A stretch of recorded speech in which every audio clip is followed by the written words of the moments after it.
नमस्कार, साफ संदेश से मैं नील कौशिक। न्यूज़ अपडेट 7 बजे कार्यक्रम भादरा आसपास में आप सभी दोस्तों का स्वागत है। दोस्तों, कार्यक्रम की शुरुआत हमेशा की तरह मुख्य खबर से ही करेंगे और आज भी हम दोस्तों भादरा आसपास से खबरों सहित देश प्रदेश की और दुनिया की खास अपडेट आपको ज़रूर बताएंगे। और दोस्तों, मंडियों के भाव, मौसम के मिजाज के बारे में भी आज विस्तार से बताएंगे। और आज जो चर्चा करने वाले हैं दोस्तों, बात करने वाले हैं, वो हनुमानगढ़ जिले के सर्वाधिक चर्चित एक अधिकारी की आज हम विस्तार से चर्चा करेंगे, जो जिन्होंने भादरा में भी अपना पूरा समय व्यतीत किया है। तो दोस्तों, आज शुरुआत करते हैं।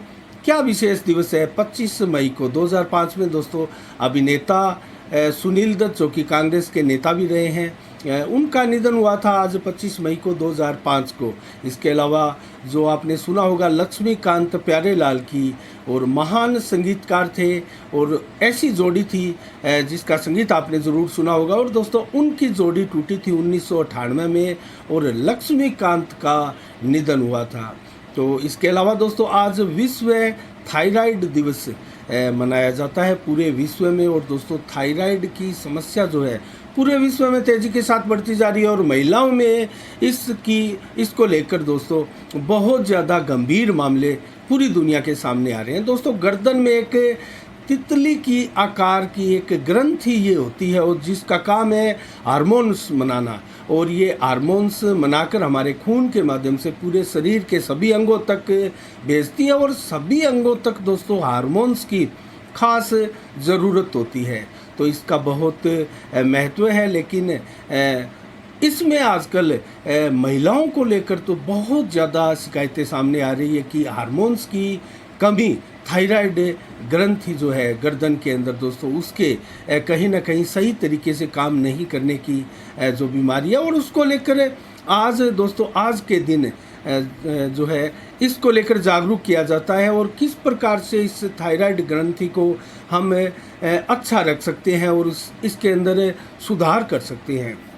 हमारे शरीर में हार्मोन्स की कमी ना हो, इसको लेकर हम क्या करें, इसके बारे में विस्तार से विशेषज्ञ जो है वो इसकी जानकारियां देते हैं। तो कुल मिला के आज का दिन बहुत अहम दिन है, विश्व थायराइड दिवस के रूप में इसको मनाया जाता है।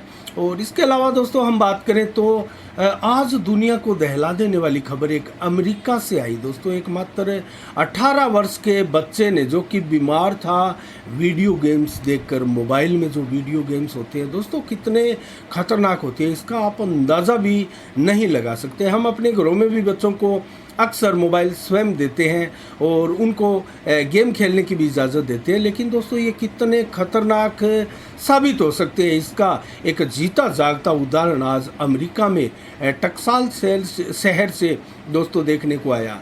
और इस बच्चे ने 3 दिन पहले ही ये जो 2 गन है वो खरीदी थी। और दोस्तों, आपको हम बता दें कि अमेरिका में गन पॉलिसी इस प्रकार है कि आम नागरिक का ये एक अधिकार है, वो इसे खरीद सकता है। आम आदमी गन खरीद सकता है, उसका लाइसेंस ले सकता है अपनी आत्म सुरक्षा के लिए, अपने घर में अपनी सुरक्षा के लिए। तो इस प्रकार की पॉलिसी है अमेरिका की, और ये पॉलिसी अब अमेरिका को बदलने का समय आ गया है। आज बाइडेन ने भी कहा है कि मैं बहुत दुखी हूँ और हृदय को चीरने वाला ये जो हादसा है वो हुआ है। और हादसा क्या हुआ दोस्तों, मैं आपको बताऊँ तो इस 19 वर्षीय बच्चे ने अपनी गन से एक टक्साल के स्कूल में जाकर अंधाधुंध फायरिंग की। उसमें 23 लोगों की मौत हो गई, जिसमें से 19 बच्चे हैं और 2 अध्यापक भी शामिल हैं। तो दोस्तों, बच्चे ने इस प्रकार का कदम क्यों उठाया, जबकि ये बच्चे का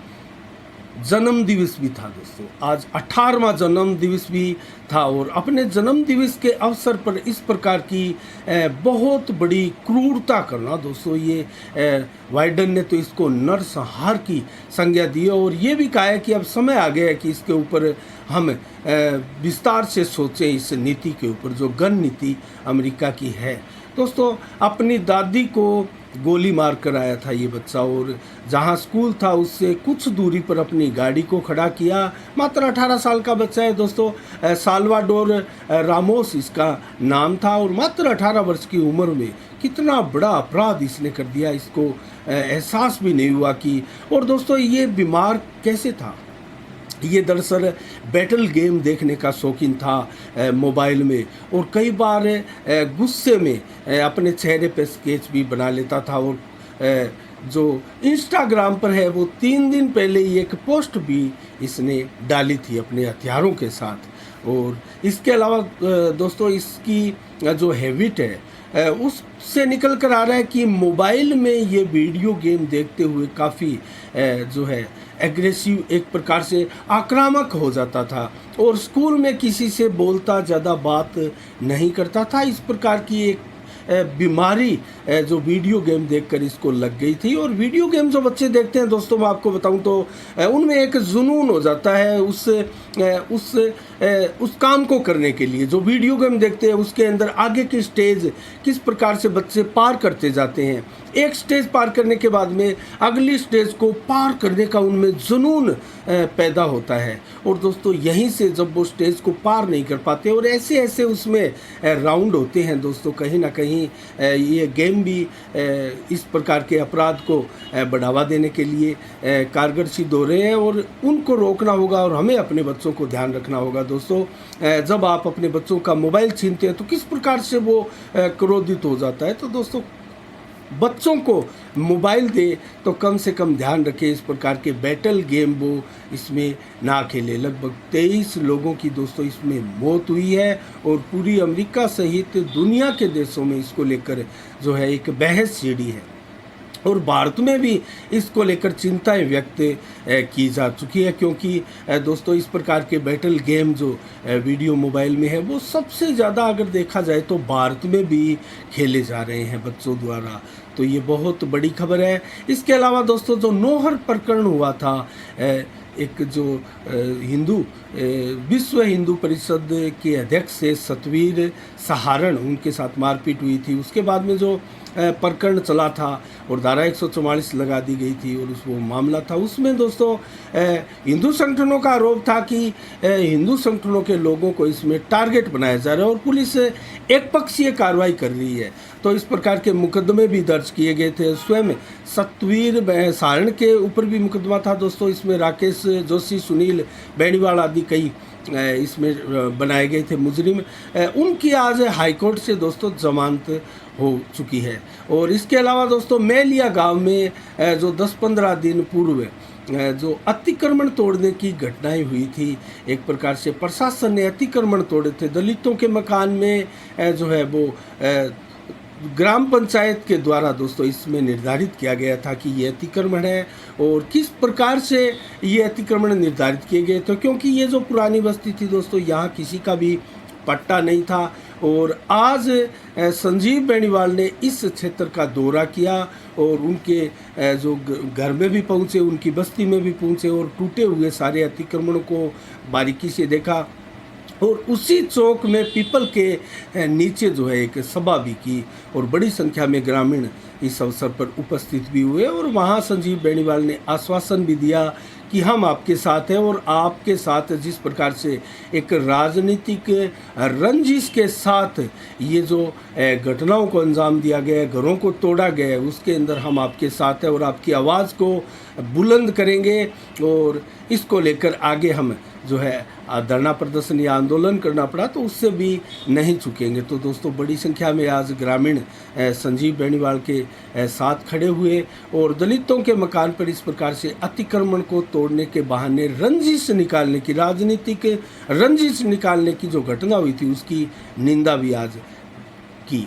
इसके अलावा दोस्तों सांसद राहुल कसवां द्वारा आज जो प्रयागराज जयपुर ट्रेन है उसका हरी झंडी दिखाकर दोस्तों उसको रवाना किया। और खुशी की बात तो ये थी कि ये प्रयागराज टू जयपुर जो ट्रेन थी उसका रूट बढ़ाया गया, उसका रूट शेखावाटी की तरफ बढ़ाया गया और ये सांसद राहुल कसवां के बेहतर प्रयासों से हुआ है। और स्वयं वो इस ट्रेन में बैठ कर आए और शेखावाटी के किन किन क्षेत्रों में ये ट्रेन आई हम आपको बताएं तो स्वयं राहुल कसवां जो है इस ट्रेन में बैठ कर आए और कितना बजे आज कहाँ पहुँचे इसकी बारे में हम आपको जानकारी दें तो राजल देसर 10:48 पर इस ट्रेन से वो पहुँचे थे और रतनगढ़ पहुँचे 10:55 पर और चूरू पहुँचे थे 11:53 40 मिनट पर, और उनका अंतिम स्टेशन था सादुलपुर, जहां पहुंचे 12:40 पर। और लोगों ने हर स्टेशन पर राहुल कसवां का स्वागत किया, इस ट्रेन का स्वागत किया। राहुल कसवां ने बताया कि काफ़ी लंबे समय से इस ट्रेन को चलाए जाने की, इसका रूट बढ़ाए जाने की मांग शेखावाटी से बराबर आ रही थी, तो राजगढ़ तक इस ट्रेन को चलाया गया। और दोस्तों अब शेखावाटी के लोग सीधे प्रयागराज से जुड़ चुके हैं, तो अब जहाँ से भी आप सादुलपुर से आप चढ़ेंगे तो सीधा आप प्रयागराज जाकर ही उतरे, ऐसी व्यवस्थाएं यहाँ राहुल कसवां के द्वारा की जा चुकी है। तो दोस्तों अनेकों ट्रेनों के फेयर भी बढ़ाने का सिलसिला लगातार जारी है, और इस क्षेत्र में राहुल कसवां एक प्रकार से अग्रणी सांसद माने जाते हैं। उन्होंने अपना प्रयास जो है वो भरपूर इस समय किया है। जब से कोरोना काल आया था दोस्तों, कोरोना के बाद में सभी ट्रेनें प्रभावित हो गई थी और ट्रेनों को रोक दिया गया था। एक प्रकार से पूरा जनजीवन ही भारत का और पूरी दुनिया का ठप हो गया था। उसके बाद में अब ट्रेनें चलने का सिलसिला लगातार जारी है, उनके फेयर बढ़ाने का और नई नई गाड़ियां चलाने का अब जो सिलसिला है वो लगातार जारी है। तो हमारे क्षेत्र से भी कई ट्रेनों की इस प्रकार से मांग की जा रही है, उनके फेयर भी बढ़ाने की मांग की जा रही है।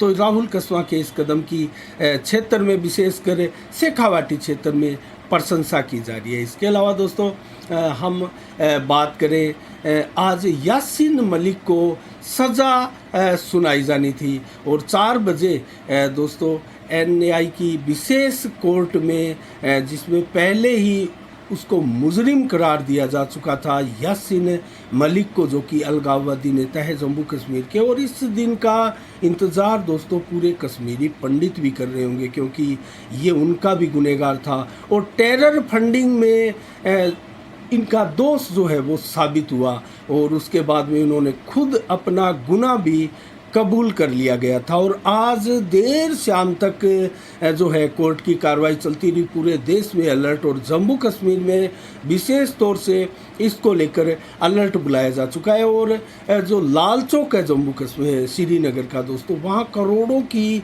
इनकी संपत्ति है, और ये जो अलगाववादी नेता है बाहर से दोस्तों टेरर फंडिंग के माध्यम से करोड़ों रुपया इनके पास आता था, और ये जो है जम्मू कश्मीर सहित पूरे भारत में आतंकवादी गतिविधियों में संलिप्त पाए गए थे, और कई हमलों में इनका सीधा सीधा हाथ होना भी सेना ने उजागर किया है। तो इसको लेकर आज उनको सज़ा सुनाई जाने वाली थी। 4 बजे का समय था दोस्तों सज़ा सुनाने के लिए, लेकिन 6 बजे यासीन मलिक को कोर्ट में पेश किया गया, और उसके बाद की कार्रवाई भी काफ़ी लंबी चली। तो हमारे पास अभी सूचना इसकी नहीं आई है कि कितनी सज़ा उनको हुई है, और मांग है लोगों की, कश्मीरी पंडितों की, कि इसको उम्र कैद की या फांसी की सज़ा सुनाई जाए। तो कुल मिला के दोस्तों आज बहुत बड़ा दिन है जम्मू कश्मीर के लिहाज से भी और कश्मीरी पंडितों के लिहाज से भी। इसके अलावा दोस्तों हम आज बात करने वाले थे एक ऐसे अधिकारी की जो कि हनुमानगढ़ ज़िले का सबसे चर्चित अधिकारी है। तो दोस्तों उसके बाद में हम आपको बताएंगे मंडियों के भाव और मौसम के मिजाज। तो जल्दी से बात कर लेते हैं आज मुख्य खबर की, जो कि हनुमानगढ़ के एक स्वायत्ता शासन विभाग के अधिकारी गुरदीप सिंह, जो कि हनुमानगढ़ के ही है, उनसे संबंधित है। और दोस्तों पूरे क्षेत्र में चर्चा का विषय बने हुए हैं।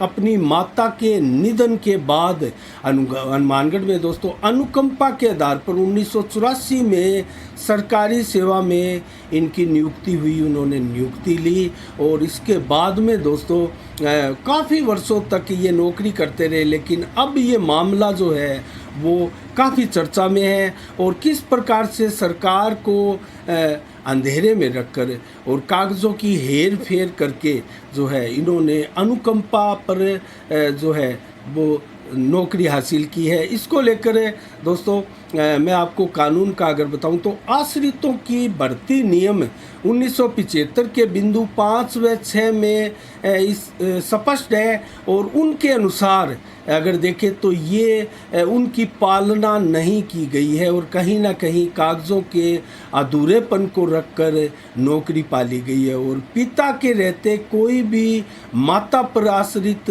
नहीं रह सकता, क्योंकि उनके पिता अभी जीवित है और अभी वो सरकारी सेवा से रिटायरमेंट होकर पेंशन ले रहे हैं। दोस्तों ऐसे में उन्होंने 1984 में जो है वो माता पर आश्रित होना बताया और इस प्रकार के डॉक्यूमेंट कागज जो है वो पेश करके इस नौकरी को प्राप्त किया। 1987 के नियम में इसका उल्लेख भी मिलता है कि पिता के रहते कोई भी पुत्र जो है वो माता पर आश्रित नहीं रह सकता। 1987 का ये नियम है। और इसके अलावा जब पिता और बड़े भाई सरकारी सर्विस में हो तो दोस्तों ऐसे में कैसे कोई जो है माता पर आश्रित होकर अनुकंपा के आधार पर नौकरी प्राप्त कर सकता है। और इसी को लेकर दोस्तों कई बार एपीओ भी ये हो चुके हैं और विवादों में लगातार ये चल रहे हैं।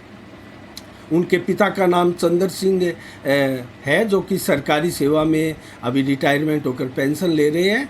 और इसके अलावा दोस्तों संजय शर्मा जो बादरा के हाथीपुरा बास के निवासी है, संजय इंदौरिया, उन्होंने हाईकोर्ट में एक इनके खिलाफ याचिका डाली और उसको लेकर लगातार जो है वो हाईकोर्ट में मांग की जा रही है इनके द्वारा कि इनको जो है सज़ा दी जाए, क्योंकि इन्होंने अधूरे सरकार के साथ एक प्रकार से छल कपट करके जो है इस मामले में नौकरी हथियाई है। तो 26 जुलाई 2021 को दोस्तों उनकी याचिका पर एक हाईकोर्ट ने आदेश दिया और वो आदेश दिया कि मात्र 3 हफ्ते में 3 माह में 3 माह में 84 दिनों में इस मामले का निस्तारण किया जाए।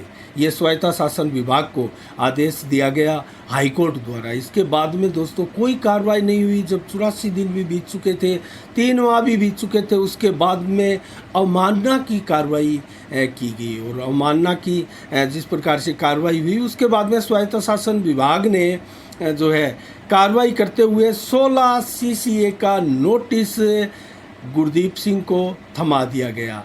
तो इसके बाद में गुरदीप सिंह द्वारा जवाब भी पेश किया गया और इस सारे प्रकरण में स्वायत्ता शासन विभाग जो है उन्होंने एक प्रकार से पूरी छानबीन की, जांच की और 10 नवंबर को दिया गया था ये नोटिस, 16 CCA नोटिस जिसको बोलते हैं। और उसके बाद में दोस्तों 13 जनवरी 2022 को दिए गए नोटिस में और हाईकोर्ट में जो जवाब पेश किया था स्वायत्ता शासन विभाग ने, जो नोटिस दिया था उसका जवाब पेश किया था, उसमें स्पष्ट रूप से माना था कि माता के नाम पर अनुकंपा नियुक्ति नियम विरुद्ध है।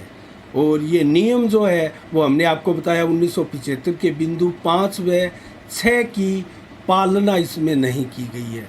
तो इस प्रकार से दोस्तों जो है सरकार को भी अंधेरे में रखकर और कागज़ों की हेरफेर के साथ इन्होंने नौकरी प्राप्त की। अब इस मामले में क्या हो रहा है दोस्तों, इन्होंने बादरा में भी लंबे समय तक ये रहे हैं और विधायक बलवान पूनिया के ये खास भी रहे हैं। और एक बार यहाँ से स्थानांतरण होने के बाद में जब विवाद हुआ था, बलवंत सैनी बनाम बलवान पूनिया की एक प्रकार से हाईकोर्ट में जंग चल रही थी। अभी भी कई मामलों में उनकी जो है हाईकोर्ट में जंग चल रही है। कई केस, कई याचिकाएं इस प्रकार की लगी हुई है। उस दौरान इनका जो है ट्रांसफ़र यहाँ से हो गया था, लेकिन बलवान पूनिया इनको दोबारा बादरा में ले आई थी। तो आखिर कितने पहुंच है इन अधिकारियों की, और ऐसे इस प्रकार से भ्रष्ट अधिकारियों को बचाने के पीछे किसी जनप्रतिनिधि की मंशा क्या हो सकती है, क्या इनका लाभ हो सकता है दोस्तों, ये तो भविष्य के गर्भ में है और उनके वही ज़्यादा जानते हैं कि इसमें उनका कितना फ़ायदा है या नगर पालिका बादरा का इसमें कितना फ़ायदा है और कितना फ़ायदा क्षेत्र की जनता का है। और दोस्तों 30 जून 2022 को विभाग ने सेवानिवृत्त कर इनको विदाई देने की भी तैयारियां कर ली है। 30 जून 2022 को, ये आने वाली 30 जून को, अगले महीने अर्थात 1 महीने और 5-6 दिन बचे हैं इनके सेवानिवृत्त होने में। तो इसकी तैयारी विभाग अब पूरी कर चुका है। और इससे पहले दोस्तों संजय शर्मा ने भी हाई कोर्ट में जो है अपने वकीलों को अलर्ट कर दिया है और उसके बाद में मामला अब एक बार पुनः तेज़ी के साथ चर्चा का विषय बन चुके हैं। और कुछ दिन पूर्व संजय शर्मा ने जो है याकूब अली जो है उन्होंने जाकर हनुमानगढ़ में एक प्रेस कॉन्फ्रेंस भी की थी, पत्रकारों को सारा प्रकरण के बारे में बताया था। हमने भी संजय शर्मा की एक दोस्तों बाइट ली थी, उनका एक साक्षात्कार लिया था काफ़ी समय पहले और इसी विषय पर लिया था। और उन्होंने कहाँ तक पहुँची, किस प्रकार से कार्रवाई उन्होंने की और क्यों की, क्या उनके पास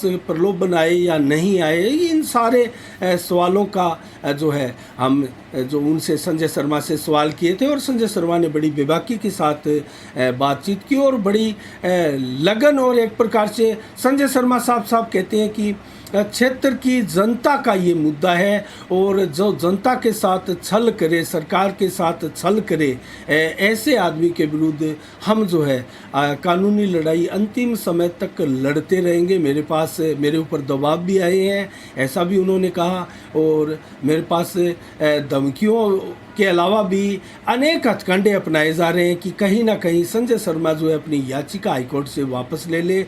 लेकिन डटे हुए हैं दोस्तों संजय शर्मा अभी भी और लगातार लगे हैं। देखते हैं इस मामले में क्या होता है और 30 जून को क्या रिटायरमेंट होकर इत्मीनान के साथ गुरदीप सिंह अपने घर जाते हैं या फिर किसी कानूनी कार्रवाई का उन्हें सामना करना पड़ता है।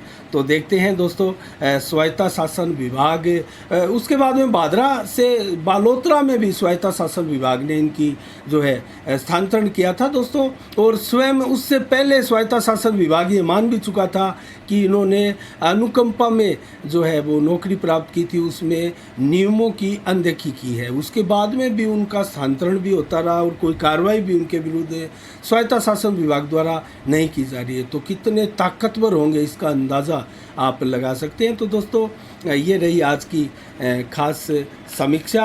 और इसके अलावा दोस्तों जल्दी से हम बात करते हैं मंडियों के भाव की। तो आज नोहर में सरसों दोस्तों 6650 रुपये और चना बिका है 4459 रुपये। तारामीरा 5350, गेहूँ बिकी है 2386 रुपये प्रति कुंटल और मेथी बिकी है 5715, अरंडी बिकी है 7315, जबकि गुआर बिका है 5997 रुपये प्रति कुंटल। राउतसर मंडी में सरसों बिकी है 6250 रुपये, गेहूँ बिकी है दोस्तों 1995 और जौ बिकी है 2716 रुपये प्रति कुंटल, जबकि चना बिका है आज 4771। संगरिया मंडी में जौ बिका है दोस्तों 2451 रुपये और गेहूँ बिका है 2090। गुआर बिका है 5500, सरसों बिकी है 6411 रुपये, जबकि चना बिका है 4500 और मूंग बिकी है 5152 रुपये मात्र प्रति कुंटल। और बट्टू मंडी में सरसों बिकी है दोस्तों 6700 रुपये प्रति कुंटल, मूंगफली 4405 और गुआर बिका है 5505 रुपये प्रति कुंटल। सरसा मंडी में नरमा दोस्तों 12100 रुपये के भाव रहे और सरसों के अधिकतम भाव 6630 रुपये प्रति कुंटल है और ग्वार के भाव 5680 रुपये। आदमपुर मंडी में ग्वार रहा दोस्तों 5712 रुपये प्रति कुंटल, जबकि सरसों रही 6660 रुपये प्रति कुंटल और नरमा बिका है आदमपुर मंडी में 12306 रुपये प्रति कुंटल। और आज की अंतिम मंडी एलनाबाद का जिक्र करें तो सरसों बिकी है 6730 रुपये प्रति कुंटल, जबकि चना बिका है 4580 रुपये और ग्वार बिका है 5500 रुपये, जबकि गेहूँ बिकी है 1960 रुपये। तारामीरा 5250 रुपये प्रति कुंटल, अरंडी बिकी है 6600 रुपये, जबकि नरमा बिका है यहाँ 12100 रुपये प्रति कुंटल। तो आज के ये रहे मंडियों के भाव। और दोस्तों मौसम का मिजाज अगर आपको बताएं तो आज 25 मई को 34 से 37 डिग्री ही टेम्परेचर दिन भर अधिकतम रहा और 4 से 14 किलोमीटर की रफ्तार से हवाएं चली। 17% बादल दिन भर रहा, लगभग इतना ही रात्रि को रहने की संभावना है। मौसम बिल्कुल साफ था, हवाएं ज़रूर थोड़ी तेज़ चल रही थी। और कल 26 मई को क्या रहेगा मौसम का मिजाज, तो दोस्तों 29 से 37 डिग्री टेम्परेचर दिन में, जबकि 38 से 42 डिग्री टेम्परेचर रहेगा। तो एक चीज़ मैं आपको बता दूं दोस्तों, इस महीने की 31 तारीख तक 45 डिग्री से ऊपर टेम्परेचर नहीं जाएगा। तो गर्मी से कुल मिला के इस महीने के अंत तक लोगों को निजात मिलेगी। और शाम को भी टेम्परेचर जो है वो कल 37 डिग्री से लेकर 41 डिग्री रहेगा और 11 से 18 किलोमीटर की रफ्तार से हवाएं चलेगी। और दिन भर में 50 से 40 और 30 देर शाम तक बादल आसमान में छाए रहेंगे और रात्रि को 29 से 32 डिग्री टेम्परेचर रहेगा, मात्र 24% बादल छाए रहेंगे और 11 किलोमीटर की रफ्तार से हवाएं चलेगी। तो कुल मिला के मौसम जो है वो एकदम साफ रहने की संभावना है। तो कल किसी प्रकार से बरसात का अल्टीमेटम मौसम विभाग की तरफ से नहीं है। तो आज के शाम के 7 बजे में दोस्तों इतना ही। कल ठीक शाम 7 बजे फिर आपसे रूबरू होंगे नई खबरों के साथ, नई समीक्षा के साथ। तब तक के लिए दोस्तों आप अपना बहुत बहुत ख्याल रखिएगा। मुझे दीजिएगा इजाज़त। साफ संदेश से मैं अनिल कौशिक। नमस्कार। जय भारत, जय जय राजस्थान।